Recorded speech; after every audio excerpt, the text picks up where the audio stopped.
Hey yo, it's your boy Kaliko. Today I got something a little bit different for you. I'm doing a vlog, and today's vlog is about me and my great aunt feeding the homeless some Christmas dinner a week before Christmas. Unfortunately, we're not going to be able to be out there next Wednesday, so this Wednesday we are doing a giveaway to the homeless of toiletries and blankets and socks and stuff like that that was gathered by my great aunt and the people at her church, and we're making some Christmas dinner for them, like I said, a week early. Now we're hoping that they're going to be able to find some Christmas dinner on Wednesday, or I don't remember what day Christmas is, but we're hoping they're going to be able to find it someplace else, because unfortunately we're not going to be able to do it then. But we're doing some good stuff today and now, and I figured I'd show you a little bit of what we're doing, because I want to pump out some good videos for you guys, and I want to do a video every day if I can about something. So we'll get to it.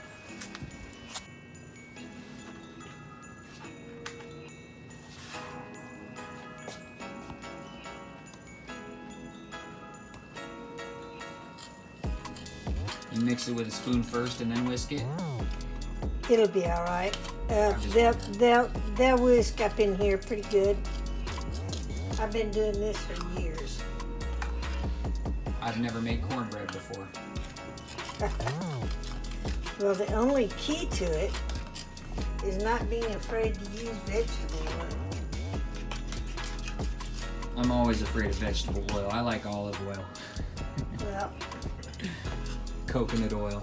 Olive oil is rather expensive next to vegetable oil. yes, it is.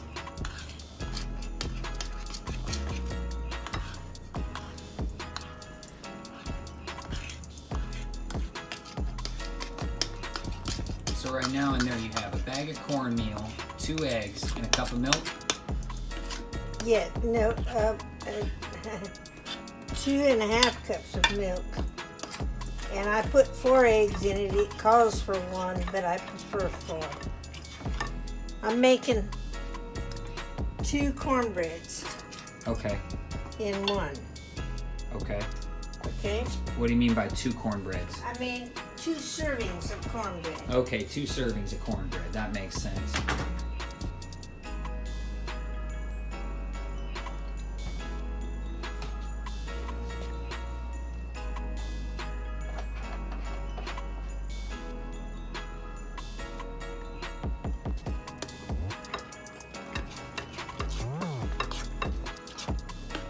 Gloria, why do you preheat your cornbread pan to 450? It's not just the pan, it's oil in the pan that's being preheated because it gives a nice texture to the bottom of the cornbread so that the cornbread isn't dry.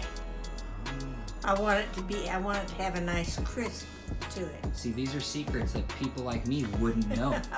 Okay. She have bolter holders? Yeah. Oh, well then don't burn yourself, okay? We can get you some more towels. I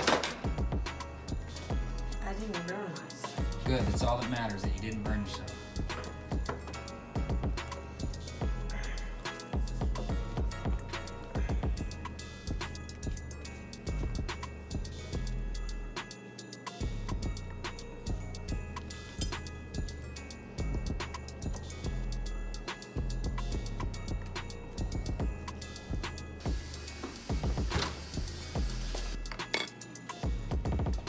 Put a wooden spoon across any boiling pot and it generally will not boil over. Really? I'll remember that. I tried it with a metal one and that didn't work. Gotta be a wooden one. Okay, I have no idea the science behind that, but I'll bet it's not magic. It's not magic.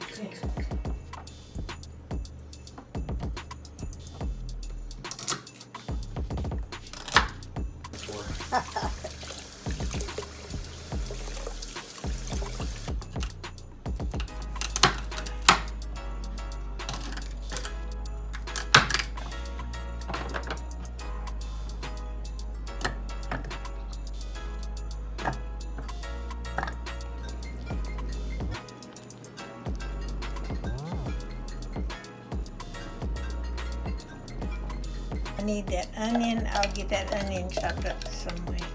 Same way? Yeah. That works quick, doesn't it? Yes. And it's a lot easier than trying to cut it up with a knife.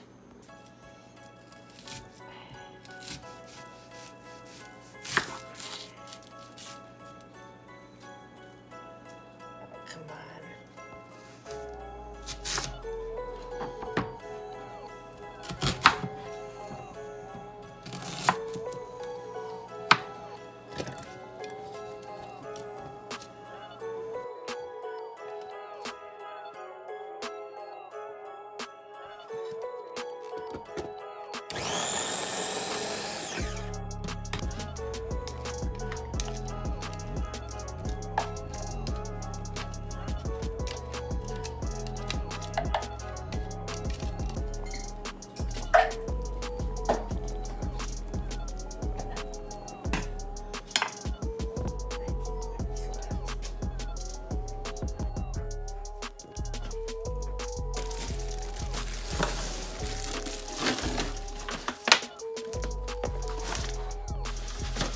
Perfect. It'll keep them from sticking,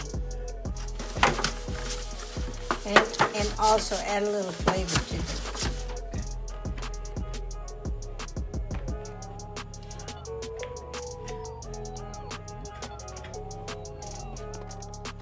Look at the lid at the top, you see it start to spin.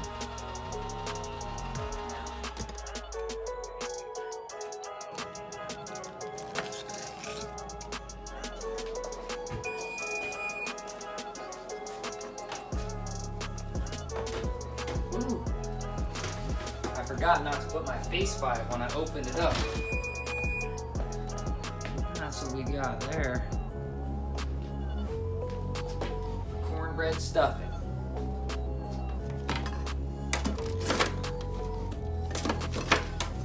If I break it up, it helps it to cool faster. Okay. See how the bottom of that looks? Sure do. Nice crispy texture. Yeah. And that's what you want. If you don't, the bottom looks like that. Like what? Like that Like one? this. Or, oh, like that. It doesn't Yeah. get that crispy cornbreadiness to it. Okay. Yeah. In order to make it work, that's what makes it good. I will remember that if I ever make cornbread. That nice crispy bit. The onion and the celery. To the cornbread. Right.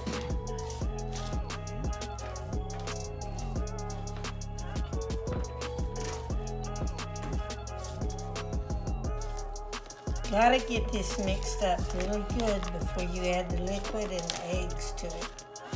Very important. Do you bake it after you put the liquid and eggs in it? That's the chicken neck water. Look how brothy that is. Chicken necks have the, or turkey neck broth. That can be enough. It's gotta be wet. Good old Swanson's cooking stock.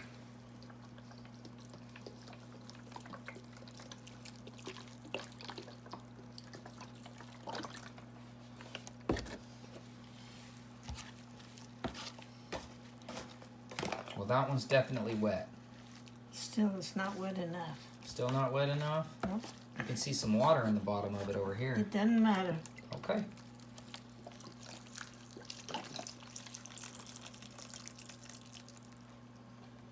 And if this isn't enough, I will add some water to the turkey neck and cook it again.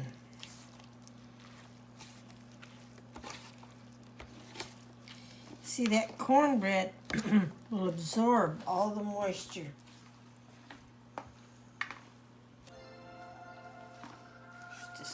It's just not enough.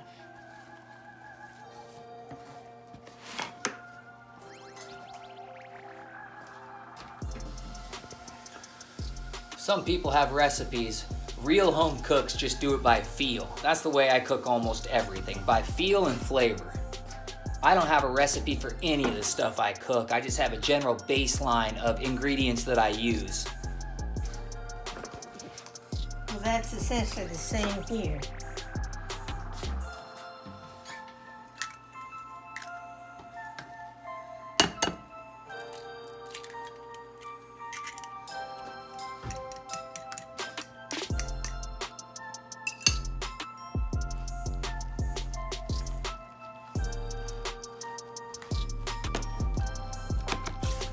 All that water, moisture that was on the bottom, it's already gone because that's what cornbread does. It just soaks it right up.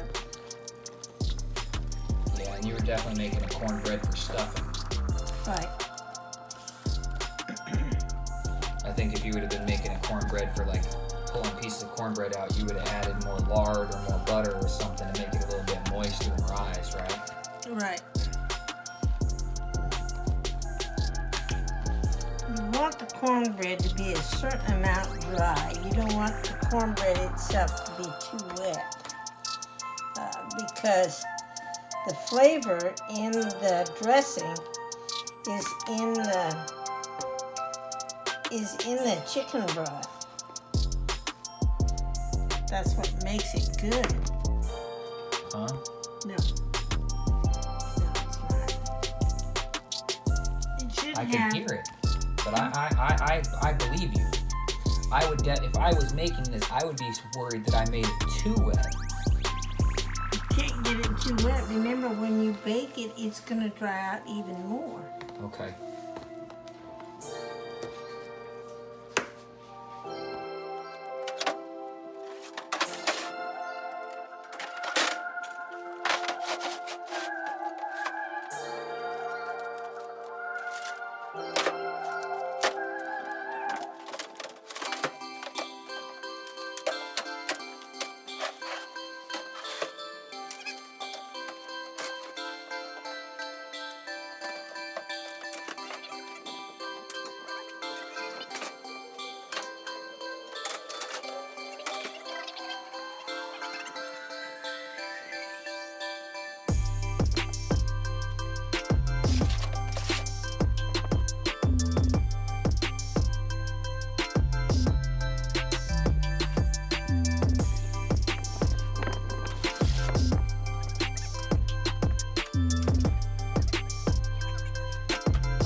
That's the proper moisture you're going for.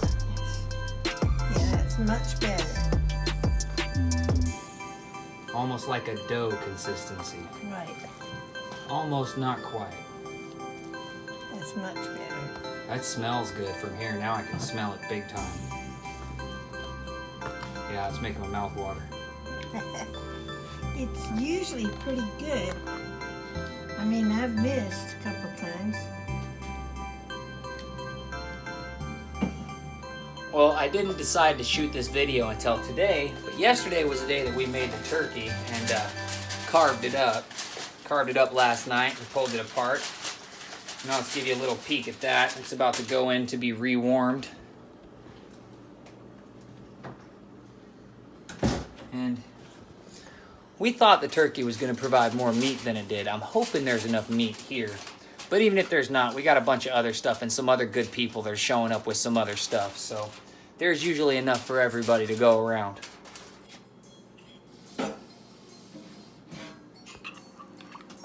Cornstarch and water.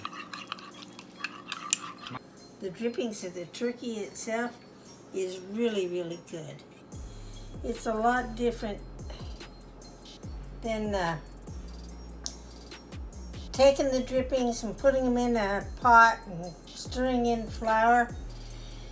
That works pretty good, but this works better. Good information to have, because I've only done the flour in the pot thing. Oh, is that right? That's how I've only done it. I've never used cornstarch, but like I said, I've never really focused on making gravy before, so I love to learn anything about cooking that I haven't really learned yet. Well, most of my cooking is done from memory. I And Robert's father taught me how to do most of the things that I do. Oh, really? Robert's father taught you how to do it? Yeah. Was it that he was the cook, or is it just that he was the one around? It's just that's the kind of guy he was. That's a good statement, because that's the kind of guy I am too. He's a guy that liked the stuff that tastes good, so he'll cook it himself. He really, it wasn't that he done a lot of cooking, it's just that he was an older gentleman that had been around a lot, watched his mom do a lot of cooking, watched his wife do a lot of cooking, and she was an excellent cook. Yeah. For sure, and so was his mom.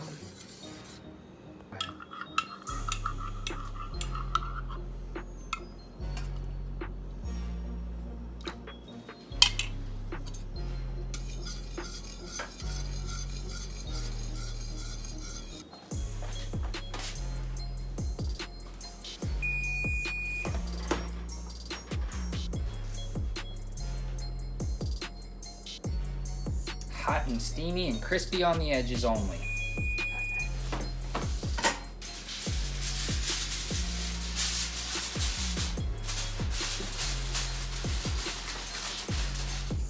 Okay.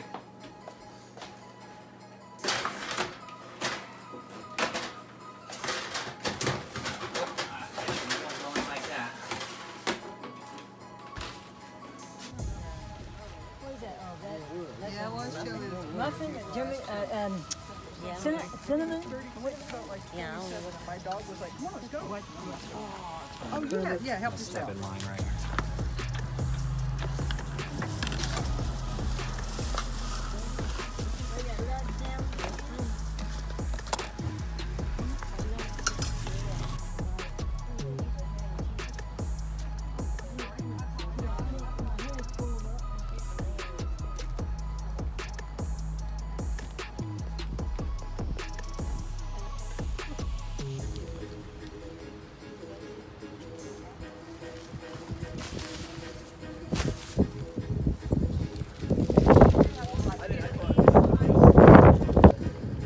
Make YouTube videos, and I decided to do one with my great aunt making food for everybody. Thank you, I got it. Yeah, they need to be used. This is right here. You can take as many as you'd like.